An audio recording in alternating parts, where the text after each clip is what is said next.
Candlestick series का ये चौथा वीडियो होने वाला है। अगर आपने इससे पहले वाले वीडियो नहीं देखे तो आप लोगों से रिक्वेस्ट है कि इस वीडियो को या तो लाइक कर दीजिए या फिर वॉच लेटर में डाल दीजिए और इससे पहले उन वीडियो को जरूर देखिए, क्योंकि इससे पहले वाले वीडियो में हम लोगों ने कैंडलस्टिक के बेसिक्स को बहुत ही डिटेल में समझा है और ये भी समझा है कि कैसे पता करते हैं कैंडल में बायर या सेलर स्ट्रांग होता है। ठीक है, उसके बाद में हम लोगों ने ये सीखा था कि बुलिश कैंडलस्टिक की ट्रेडिंग स्ट्रैटेजी क्या होती है, कैसे बुलिश कैंडलस्टिक को ट्रेड करना होता है अच्छी एक्यूरेसी के लिए। तो चलिए फिर आज के इस लर्निंग जर्नी को शुरू करते हैं।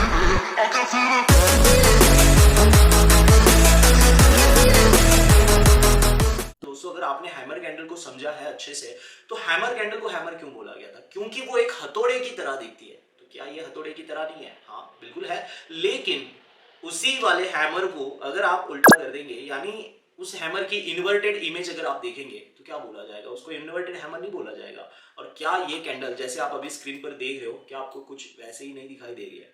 हाँ, और सबसे इंपॉर्टेंट दोस्तों कि कोई भी बुलिश या बियरिश कैंडल हो, अगर वो सिंगल कैंडल है तो उसमें कलर मैटर नहीं करता। वो ग्रीन भी हो सकती है, वो रेड भी हो सकती है, कोई फर्क नहीं पड़ता, राइट? और इसमें एक और इंपॉर्टेंट पॉइंट आपने ध्यान रखना है, वो ये है कि ऊपर वाली शैडो बॉडी से डबल हो और नीचे की शैडो ना हो तो बहुत अच्छा, अगर हो तो बहुत छोटी हो। ठीक है, ये कुछ की पॉइंट है जो आपने ध्यान में रखने हैं। अब ट्रेडिंग स्ट्रैटेजी तो हम लोग वीडियो नंबर 2 में या सेकंड वाले वीडियो में हम लोग सीख चुके हैं, तो कुछ उसी तरीके से इसको कंटिन्यू करते हुए हम लोग ट्रेड करेंगे। लेकिन सबसे इंपॉर्टेंट बात यह है कि अगर कैंडलस्टिक का जो लॉजिक हम लोगों ने समझा था, सीखा था, उसको देखते हुए क्या लग रहा है, इस कैंडल में स्ट्रॉन्ग कौन होना चाहिए, बायर या सेलर? क्या लगता है? Seller, right? क्यों सेलर स्ट्रॉन्ग है, राइट? आप यहां पे देखो दोस्तों, प्राइस में ये ऊपर वाला शैडो बहुत बड़ा है। क्यों बना होगा? क्योंकि बायर यहां से प्राइस को बाय कर करके यहां तक लेके गए, लेकिन क्या प्राइस को रोक पाए वहां पे? नहीं ना। अगर रोकते तो वहां पे क्लोजिंग होती, लेकिन क्या है वहां पे क्लोजिंग? नहीं है। इसका मतलब हमें ये समझ में आ रहा है कि यहां से सेलिंग आई होगी और सेलर ने बेच के प्राइस को नीचे लेके गया और क्लोजिंग कहीं नीचे रही। इसका मतलब तो हमें ये भी समझ में आ रहा है ना कि इस वाली ऊपर वाली शैडो में स्ट्रॉन्ग सेलर हुआ, फिर है ना। इसीलिए इस कैंडल में ओवरऑल सेलर स्ट्रॉन्ग होते हैं। लेकिन वेट, हम लोग तो बुलिश कैंडलस्टिक को सीख रहे हैं, तो बुलिश कैंडलस्टिक में ऐसी कैंडल जिसमें सेलर स्ट्रॉन्ग है, कैसे कर पाएंगे ट्रेड?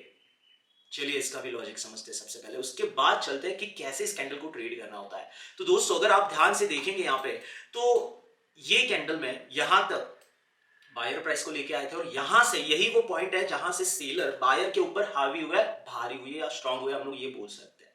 तो क्या मैं इसको एक छोटा रेजिस्टेंस बोल सकता हूं? बिल्कुल। और जो कैंडलस्टिक की ट्रेडिंग स्ट्रैटेजी हम लोग सीखे थे, जिसमें 7 इंपॉर्टेंट पॉइंट ये वाले थे, इस सीक्वेंस से आपको एक बुलिश कैंडल को ट्रेड करना होता है। अगर आपने ये स्ट्रैटेजी को अच्छे से समझा है वीडियो नंबर 2 में, तो इसमें आपको पता चलेगा कि पहले वाला ट्रेंड डाउन ट्रेंड होना चाहिए, ये सेकंड इंपॉर्टेंट पॉइंट। फर्स्ट वाला क्या है कि नीचे सपोर्ट होना चाहिए। क्यों होना चाहिए सपोर्ट? सपोर्ट पे क्या आती है? बाइंग। लेकिन ये तो प्राइस का जनरल रूल हो गया ना, सपोर्ट पे बाइंग आती है। हर बार आती है क्या? नहीं, हर बार बाइंग नहीं आती दोस्तों। चांसेस होते हैं सपोर्ट पे बाइंग आने के, और दिखाएगी आपको वो बुलिश कैंडल। कोई बुलिश कैंडल तो बनने सपोर्ट पे, वो दिखाएगी ना आपको कि बाइंग की शुरुआत हो चुकी है। और ये जो हैमर, इन्वर्टेड हैमर कैंडल को हम लोग देख रहे हैं, क्या इसमें वो ऊपर वाली शैडो आपको ये दिखा नहीं रही है, ये बता नहीं रही है कि बाइंग तो आ चुकी थी? पहला जो एफर्ट है या पहला ट्राई बायर की साइड से किया गया था। शायद आप में से कुछ लोग बोलेंगे अब तो क्या हुआ, ट्राई किया गया था, फेल ही तो हुआ है, कैसे करेंगे एंट्री? हाँ बिल्कुल सही है, फेल हुआ है। ट्राई किया गया था कि नहीं किया, राइट? हाँ, तो मुझे बायर का प्रेजेंस वहां पे दिखाई दे रहा है। मैं इतने लॉजिक पे ट्रेड कर भी नहीं सकता, ठीक है, और करना भी नहीं आपने, लेकिन मुझे प्रेजेंस बायर का दिखाई दे रहा है और पहला ट्राई फेल हुआ, ये मुझे पता चल रहा है। लेकिन दोस्तों, राइट, वो जो कैंडल का आपने हाई मार्क किया, वो जो रेजिस्टेंस का काम कर रहा है, तो पहले वाला ट्रेंड डाउन ट्रेंड होना चाहिए। ये दूसरा इंपॉर्टेंट पॉइंट हम लोगों ने सीखा था। नीचे सपोर्ट होना चाहिए, ये पहला पॉइंट। थर्ड पॉइंट क्या था कि एक डाउन ट्रेंड के बाद में कोई बुलिश कैंडल बननी चाहिए। ये बन गई कैंडल, मान लेते हैं, राइट, एक डाउन ट्रेंड में एक सपोर्ट पे। चौथा इंपॉर्टेंट पॉइंट, कैंडल का हाई लो हम लोग मार्क करते हैं, तो कर लिया मैंने मार्क ऑलरेडी। ये देखो, ये हाई और ये लो मार्क कर दिया। अब जब हाई टूटेगा, कौन तोड़ेगा प्राइस में? एग्रेसिव बायर, यानी स्ट्रॉन्ग बायर तोड़ेंगे। और यहां पे आप क्या एक चीज आप नोटिस कर रहे हो, जो पहले कभी रेजिस्टेंस हुआ करता था, अब क्या बन गया है? टूटने के बाद, रेजिस्टेंस टूटने के बाद क्या बनता है दोस्तों? सपोर्ट ही तो बनता है। और क्या आती है सपोर्ट पे? बाइंग मतलब यहाँ पे हम लोगों ने एंट्री करी, गैप छोड़ के, थोड़ा बफर छोड़ के, एंड देन अगर प्राइस अगर आती भी है नीचे तो मोस्टली ये जो पहले रेजिस्टेंस हुआ करता था, ये काफी हद तक चांसेस है कि यहाँ से जो है ये सपोर्ट लेके ऊपर जाएगा, और इसीलिए हम लोग यहाँ पे एंट्री बना रहे हैं।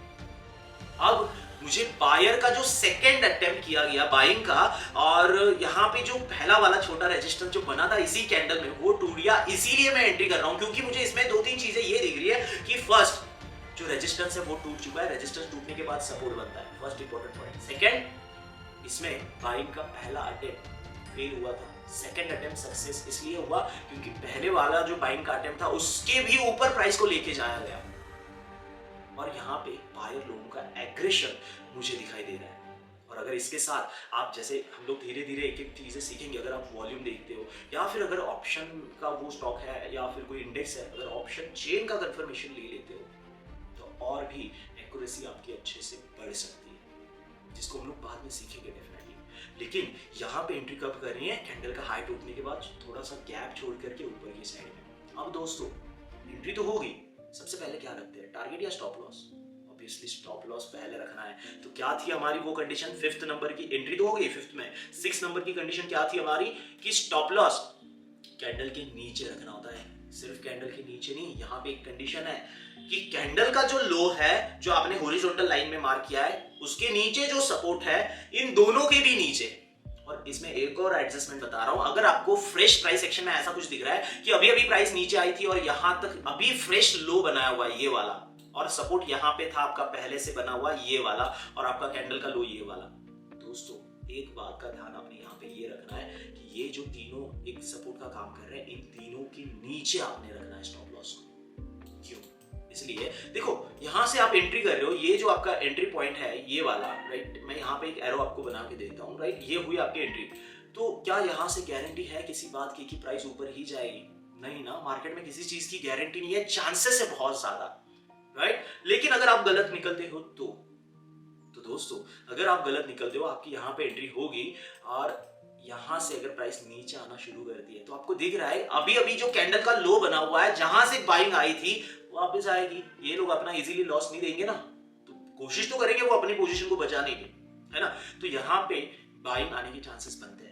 अगर ये भी नहीं काम करता, टूट जाता है, तो नीचे सपोर्ट है जो आपको बता रहा है कि पहले यहां से बाइंग आई थी तो वापस आ सकती है। अगर यहां से भी नहीं आती तो आपको अभी पता चल रहा है कि यहाँ पे फ्रेश लो जो दिखा रहा है आपको कि अरे यहाँ से तो अभी अभी सीलिंग आई थी, मतलब यहां तक आई थी, यहां से बाइंग आ चुके वापस। अगर ये सपोर्ट पे भी बाइंग नहीं आती तो आपको दिख रहा है यहाँ पे अभी अभी जो फ्रेश लो बना हुआ है रिसेंट वाला, जो सपोर्ट के थोड़ा सा नीचे गया था, तो क्या दिख रहा है वहां पे, वहां से बाइंग आई थी तो वहां पे आने के चांसेस होते हैं। मतलब एक तरीके से ये जो इंपॉर्टेंट पॉइंट है, ये जो हॉरिजॉन्टल लाइन है आपके लॉस को बचाने का काम करे, मतलब एक तरीके से आपके कैपिटल के बॉडीगार्ड बोल लो आप, जो आपको बचाएंगे, है ना। तो यहां से बाइंग आने के चांसेस बहुत बनते हैं। और अगर ये टूट जाता है, तीनों टूट जाते हैं, तो दोस्तों सपोर्ट टूटने पे रेजिस्टेंस बनता है, और रेजिस्टेंस पे तो सेलिंग लंबी आती है, बहुत बड़ी सेलिंग आ सकती है, तो बड़ा लॉस नहीं हो सकता आपका, बिल्कुल। इसीलिए इनके नीचे आपने स्टॉप लॉस को रख लेना है। और अगर जाता है स्टॉप लॉस तो बिल्कुल वहां पे कोई साइकोलॉजिकल प्रॉब्लम नहीं होना चाहिए कि मैं वेट करता हूं, मैं देखता हूं, होप लेके बैठेंगे, कुछ नहीं हो पाएगा, देना पड़ेगा छोटा स्टॉप लॉस और निकलना पड़ेगा। लेकिन ये सही जगह आपकी स्टॉप लॉस रखने की, वो जो ज्यादातर हिट नहीं होगा, आप बिल्कुल चिंता मत करिए, आप बैक टेस्ट करिए, अगर रिजल्ट अच्छे दिखते हैं तब आप इसको अप्लाई कर सकते हैं। ओके चलो, एंट्री होगी, स्टॉप लॉस लगा लिया, टारगेट कितना रखेंगे?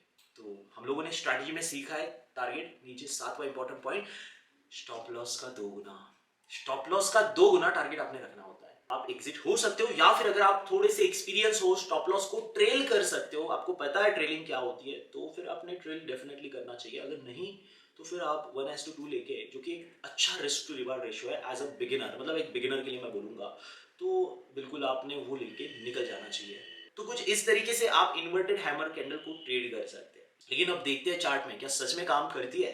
चलिए, तो दोस्तों आगे बढ़ने से पहले आप सभी से रिक्वेस्ट है कि अच्छी लर्निंग के लिए अगर आप लक पे डिपेंडेंट नहीं रहना चाहते हो और सीखना चाहते हो स्टॉक मार्केट को बहुत ही डिटेल में, तो आप सभी से रिक्वेस्ट है कि इस चैनल को अभी सब्सक्राइब करें। और सबसे इंपॉर्टेंट बात, जो भी टॉपिक्स को आप सीखना चाहते हो या जो चीजें आपको इस लर्निंग की अच्छी लग रही है, मुझे कमेंट में जरूर बताएं, और साथ ही साथ प्लीज वीडियो को लाइक जरूर करें। तो चलिए बैक टेस्ट करते हैं इस इन्वर्टेड हैमर को, देखते हैं कि कितनी जगह पे ये सच में काम करती भी है या नहीं। ओके तो दोस्तों जैसे कि आप यहाँ पे देख सकते हो, ये है 17 जुलाई 2023 का चार्ट। यहाँ से प्राइस ने यू टर्न लेके काफ़ी अच्छी बुलिश रैली करी ऊपर की साइड में, और अगली बार यहाँ पे अगर आप देखेंगे, ये देखिए, ये है 2 अगस्त 2023 का चार्ट। और जब प्राइस आई तो हमारी जो स्ट्रैटेजी है बुलिश स्ट्रैटेजी के अकॉर्डिंग, क्या उसके अकॉर्डिंग ये कंडीशन मैच करी है। तो सबसे पहले इन्वर्टेड हैमर कैंडल मैं आपको दिखा देता हूं। तो ये रही इन्वर्टेड हैमर कैंडल ग्रीन वाली, तो ये कैंडल भी हमें ट्रेड के लिए बिल्कुल चल जाएगी। तो जो 7 चेकलिस्ट या जो ट्रेडिंग स्ट्रैटेजी बुलिश कैंडल की हम लोग सीखे हैं, क्या उसके अकॉर्डिंग यहाँ पे काम हुआ है? तो चलिए देखते हैं।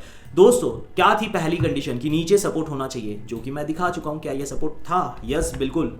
उसके बाद दूसरी इंपॉर्टेंट कंडीशन, पहला वाला ट्रेंड डाउन ट्रेंड होना चाहिए। क्यों? क्योंकि डाउन ट्रेंड में अगर ज्यादातर लोग बेच रहे हैं तो वो प्रॉफिट बुकिंग के लिए सपोर्ट पे बाइंग करने की सोचेंगे, डेफिनेटली सोचेंगे, और सपोर्ट पे बाइंग आती है। ये पहला लॉजिक, इसलिए सपोर्ट पे कैंडल मतलब सपोर्ट चाहिए नीचे, और पहले वाला डाउन ट्रेंड क्यों चाहिए? क्योंकि सपोर्ट को देख के यही लोग प्रॉफिट बुकिंग करने की सोचेंगे, है ना।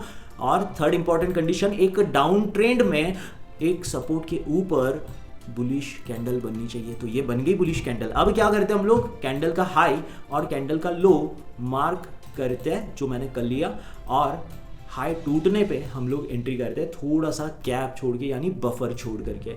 तो यहाँ पे लॉन्ग पोजीशन हम लोग उठाएंगे, और ये रही आपकी यहाँ पे एंट्री। थोड़ा सा गैप छोड़ा है मैंने ज़्यादा, एंड देन आप स्टॉप लॉस कहाँ रखेंगे? यहाँ पे भी नहीं, सपोर्ट के नीचे देखो, जो सबसे रिसेंट वाला जो भी लो है या सपोर्ट है या कैंडल का लो है, तीनों के नीचे आपने रखना है। तो ये रख लिया मैंने यहाँ पे स्टॉप लॉस। और टारगेट कितना लेते हैं दोस्तों? तो अगर आप बिगिनर हो, ज़्यादा ट्रेल करना नहीं जानते, नहीं समझते, ट्रेल नहीं कर पाते, तो फिर आपने 1:2 लेके निकल जाना चाहिए। तो क्या यहाँ पे मिल रहा है 1:2? ये मिल गया। बाकी अगर आप ट्रेल करते तो कुछ और मिल सकता था, ठीक है। तो कुछ इस तरीके से इन्वर्टेड हैमर कैंडल को दोस्तों ट्रेड किया जाता है। आई होप कि आप समझ गए होंगे अच्छे से।